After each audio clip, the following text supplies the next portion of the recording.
What does it look like when a country this large starts to quietly fall apart from the inside? Not with explosions, not with protests, but with trucks sitting still on empty highways in the middle of Siberia at midnight? That is what's happening in Russia right now. Drivers waiting 39 hours in fuel lines, cargo abandoned on roadsides, farmers unable to run their harvesters in the middle of harvest season, and a trucking industry so deep in crisis that more than a third of all freight companies may be on the edge of collapse. The war on the front lines is visible. This war, the one happening on Russia's highways and in its fuel queues, is the one that could determine everything else. If you want to understand what's actually breaking inside Russia right now, not just the battlefield, but the economic infrastructure underneath it, subscribe to this channel right now and turn on notifications. Hit the like button if analysis this detailed is what brought you here. And share this video, because the story of Russia's logistics collapse is one of the most important and underreported developments of this entire conflict. Let's get into it. Russia is the largest country on Earth by land area. It stretches across 11 time zones, from the borders of Europe in the west to the Pacific coast in the east. That scale is staggering. It creates a logistical challenge that most countries never have to face. Moving goods, food, fuel, medicine, and military supplies across that distance requires an enormous and uninterrupted network of transportation. And at the heart of that network, the thing that actually connects the factories to the stores, the farms to the cities, the ports to the warehouses, is the truck. Not the railway, not the airplane, the truck. Russia has close to 500,000 registered freight carriers, companies and independent owner-operators whose entire purpose is to keep cargo moving across this vast territory. They carry the food that fills the supermarkets, the fuel that heats the homes, the medicine that stocks the pharmacies, the parts that keep the factories running. When those trucks move, Russia functions. When they stop, everything downstream begins to break. Right now, they are stopping. The frustration is raw and real. Video footage emerging from the Zabaykalsky region shows drivers who have simply run out of patience for the gap between official reassurances and what they're experiencing with their own eyes. They're not just tired, they're furious. And they're saying it out loud in the videos they post, cursing at a government that keeps telling its citizens everything is fine while they sit on frozen roadsides with empty tanks and full trailers going nowhere. Some drivers have made a different calculation. They've decided that waiting for fuel that may or may not arrive is not a viable option. So they do something that would have seemed unthinkable before this crisis. They leave. They park their trucks on the highway shoulder, unhook from their trailers, and walk away. Cargo included.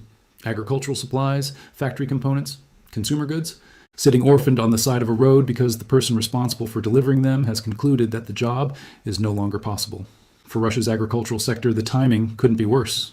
This crisis is unfolding in the middle of harvest season.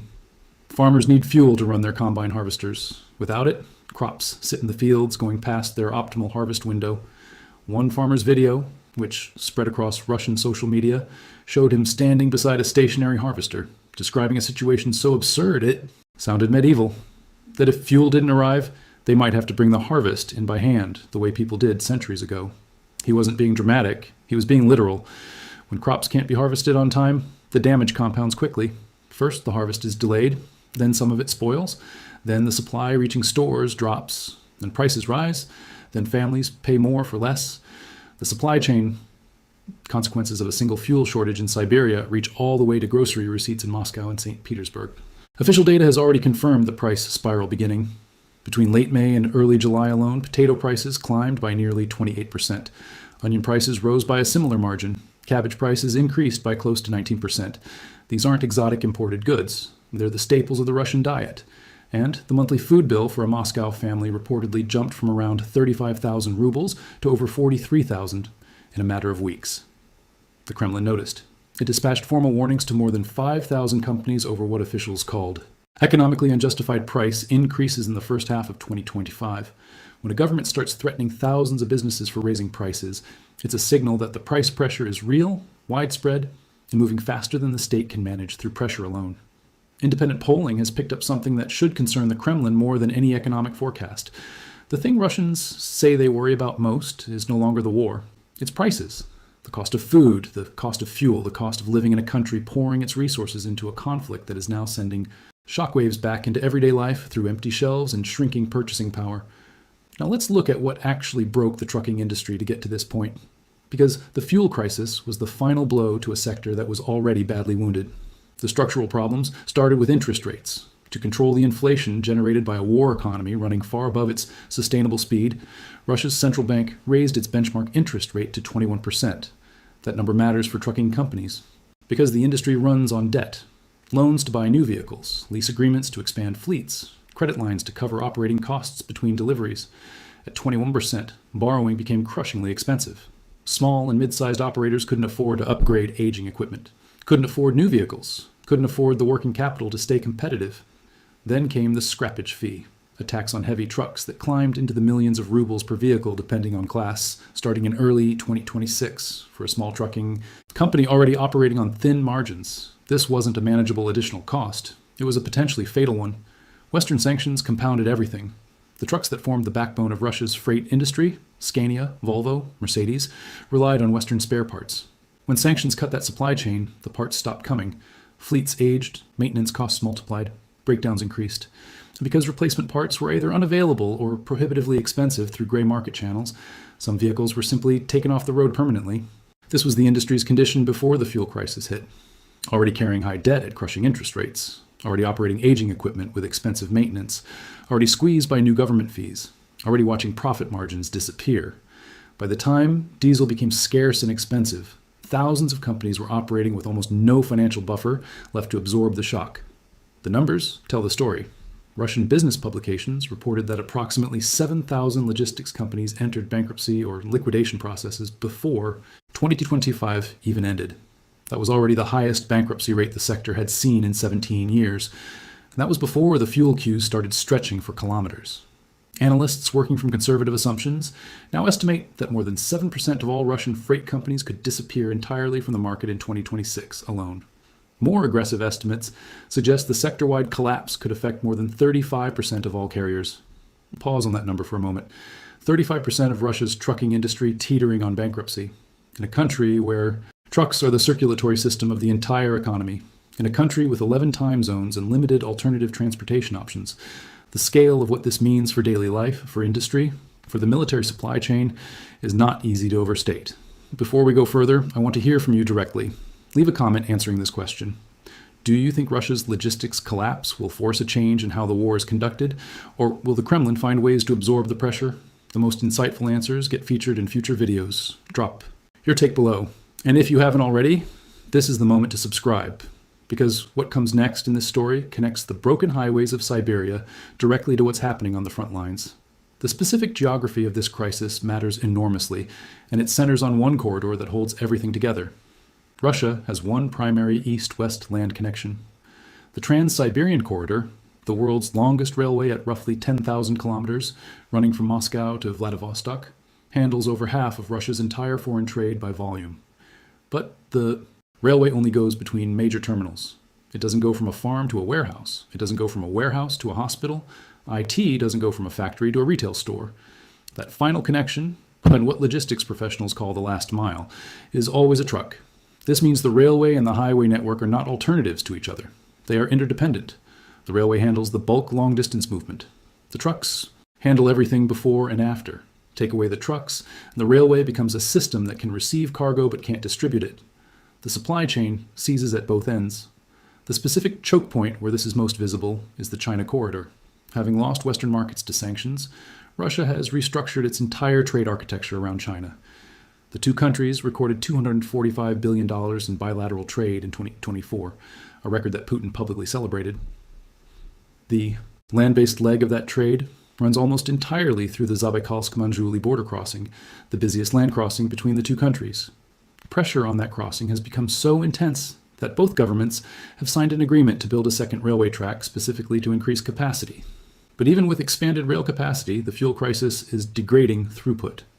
Logistics companies operating the China route have reported that daily mileage per truck has dropped from 600 or 700 kilometers down to approximately 500, because a significant portion of each day is now being consumed waiting in fuel queues rather than moving cargo. A route that used to take a predictable number of days now takes longer, unpredictably. And in logistics, unpredictability is expensive. The cost of dispatching a single truck from Manjuli, China to Moscow has reportedly surged toward $10,000. Industry sources say the increases aren't finished. The natural question at this point is, why not use the railway more, or shift freight to air transport? The answer reveals how comprehensively Russia's transportation infrastructure is under simultaneous stress. Russia's state railway monopoly, RZD, which carries approximately 87% of all domestic freight by rail, is experiencing its own severe crisis. Freight volume in 2025 fell to the lowest level recorded in 16 years. The reasons are interconnected and mutually reinforcing. Locomotive production has dropped due to sanctions cutting off key components. At one point, approximately 300,000 rail cars, roughly one-fifth of the entire national fleet, were sitting stationary and unusable across the rail network, creating gridlock that prevented efficient movement of the cars that were functional. The company's debt has exceeded 4 trillion rubles. The railway cannot absorb the volume that would need to shift to it if the trucking industry partially collapses. It is itself struggling to maintain current volume. Air cargo is no solution either. Aviation fuel prices spiked violently enough that deliveries to airports dropped sharply. Some airlines began warning that the fuel situation could force flight cancellations on domestic routes. The Putin administration responded by banning jet fuel exports, the same emergency measure it used for gasoline to prevent domestic aviation from running dry. An energy-producing giant banning its own fuel exports to keep its planes in the air describes the situation more vividly than any statistic could. And beyond fuel, Russia's commercial aviation fleet is degrading. Sanctions ended the supply of spare parts for Boeing and Airbus aircraft, which form the majority of the country's commercial fleet. Airlines have resorted to cannibalizing grounded aircraft, removing functional parts from planes that can't fly to keep other planes operational.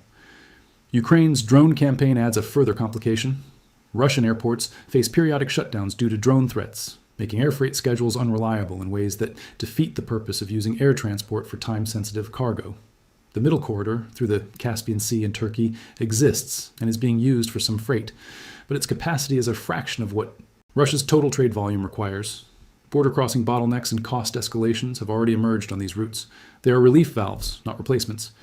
When every alternative breaks down simultaneously, what's left is the original problem in its most severe form. The trucks are the only thing that works, and the trucks aren't working. The consequences flowing downstream from this are serious and getting more serious. Food producers have begun sending formal delay notices to major supermarket chains, citing fuel shortages as force majeure circumstances and requesting exemption from late delivery penalties. This is happening now, with letters in writing, between producers and retailers in major Russian cities.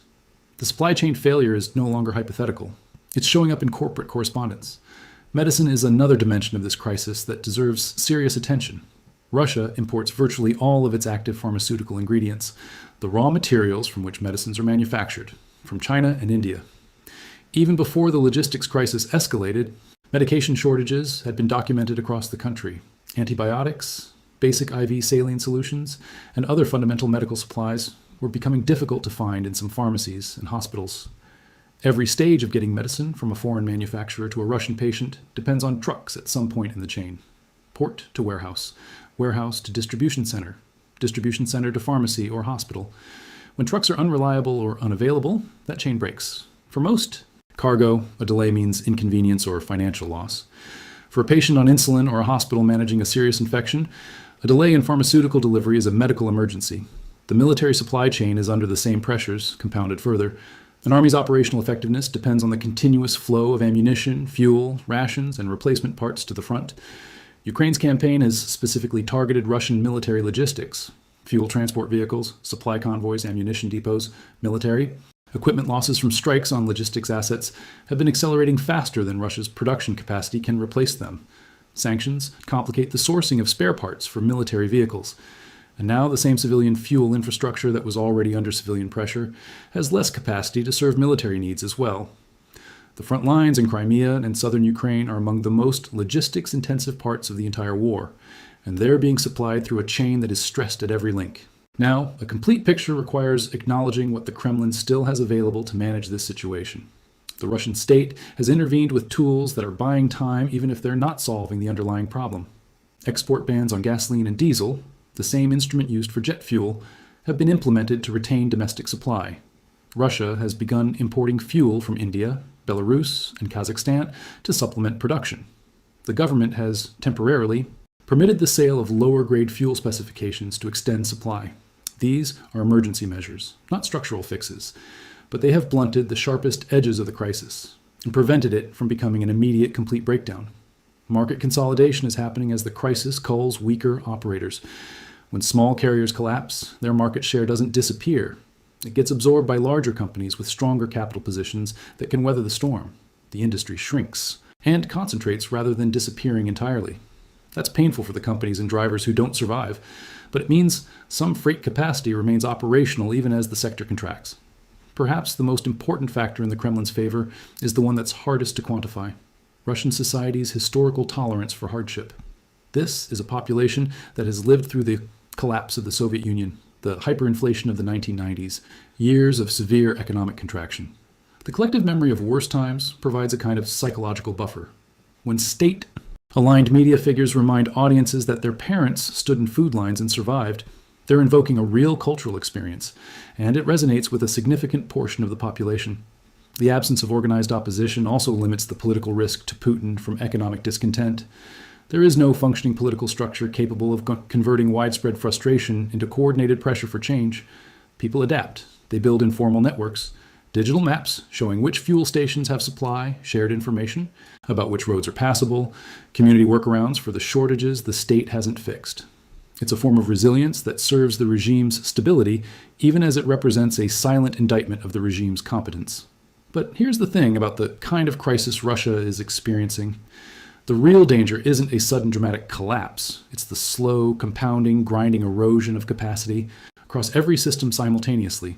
The trucks running fewer kilometers per day, the rail cars sitting idle, the planes being cannibalized for parts, the pharmacies running short, the harvest delayed, the prices climbing, the companies quietly going bankrupt one by one, reducing the total productive capacity of the economy without any single moment of visible crisis. This is what economic attrition looks like from the inside. Not a revolution, not a collapse. A gradual tightening of every system, a quiet multiplication of small failures, a steady rise in the cost and difficulty of ordinary life. The Russian public isn't rising up, but they are cutting their grocery lists shorter. They are watching prices on things they buy every week climb past what they can comfortably afford. They are building workaround maps because the official system isn't reliable. They are adapting, which is not the same as accepting and is not the same as being okay. The trucks sitting still on Siberian highways in the middle of the night are not just a logistics story. They're a measuring instrument. They measure the distance between what the Russian government claims is happening and what Russian citizens are actually experiencing, between the war economy's demands and the civilian economy's capacity to survive them, between a system that was under stress before 2022 and is now being asked to function under a load it was never designed to carry. Putin has managed to keep Russia functioning despite 4 years of sanctions, battlefield losses, and economic pressure that most analysts underestimated Russia's ability to absorb. But every system has a threshold. The trucking industry was approaching that threshold before the fuel crisis. The fuel crisis pushed it over. The ripple effects are now moving through every downstream system: food supply, medicine, military logistics, trade, at the same time. The drivers waiting in those midnight queues in Siberia don't think of themselves as participants in a geopolitical story. They're trying to do their jobs, make their deliveries, and get home. But what they're experiencing, and what their stationary trucks represent, is one of the clearest windows available into what this war is costing Russia beyond the front lines.